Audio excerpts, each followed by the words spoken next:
o gün onun üzündən başqa hər bir şey həlak olar. Ayağı da həlak olacaq. Quranda məcaz yox idi, axı nə oldu? Bu molla balalarımıza 4 dəqiqədə Qurandan ayələrlə sübut edək ki, Peyğəmbər vaxtında heç vaxt məcaz deyilməyib. Əslində məcaz yoxdur. Bu ayə Allah özünə rəddir. Dəlil, Allah da deyir ki, üzümü meçid harama tutun. Onu da belə çıxır ki, bədən qalmalıdır Qüdsə tərəf, başın döndərməlidir. Çünki üz. Orada üz yəni bütün hamısı. Aydındır. Yaxşı, bu ayə nə deyir?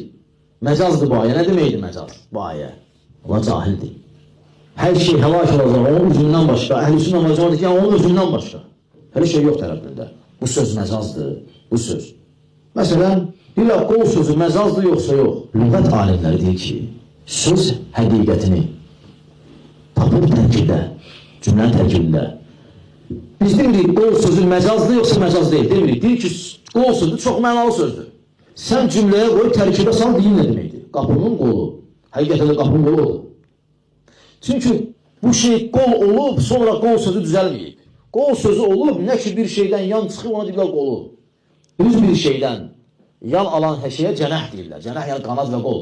Quşun, quş deyirlər cənəh. Təyyarə deyirlər cənəh, qanadı. Hansı məcazidir, hansı həqiqidir? Maraqlı da, hansı həqiqidir? Hansı məcazidir? Taxta, bir dənə taxta vurdun bölümdən belə yana. Nə oldu? Cənəhul xaşəb. Yəni taxtanın cənəhi, qolu, qanadı, söz cümləsində həqiqətini tapır. Məcaz qoyanlar nə deyirlər? Niyə mən? Deyirlər ki, həqiqi məna, məcazi məna. Gözəl. Və deyirlər, həqiqi məna sənin ağlıma gələn birinci mənadır. Məcazi məna ikinci mənadır. Gözəl. Yaxşı. Elə bununla ispat eləyək ki, məcaz yoxdur. O kişinin ətəyindən yapış. Ətək sözü. Sanki o kişinin ətəyindən yapış. Məcaz deyənlərə görə sənin ağlıma birinci gəlməlidir ki, dedim o kişinin şalvarından tutun. Sonra deməz ki, yox, bu məcazidir. Sənin ağlıma nə gəlir deyəndə ki, o kişinin ətəyindən yapış? Yəni onun yanında ol, ondan möhkəm yapış. Birinci məna gəldi. Həqiqət də deməli. Yəni ağlıma gələn birinci məna həqiqət deyil. Yaxşı, ikinci məna nədir?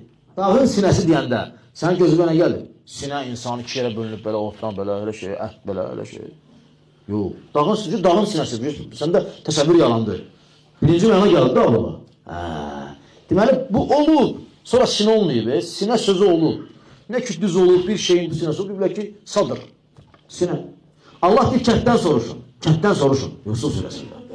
Bunların deməyindən belə çıxır ki, biz getməli dedik kəndin daşlarına, ağaclar, sonra mənə bağışlayırsan, məcazi məna, sən həqiqi mənaydı, məcazi məna. Hamıya deyir, kəndin əhlindən soruşdur, kənddən soruşdur. Aydındır, onlar nə deyir onlara, bu məsələlərə? Heç nə. Məcaz yoxdur. Möhtəzilər öz qaydalarına görə məcaz yoxdur.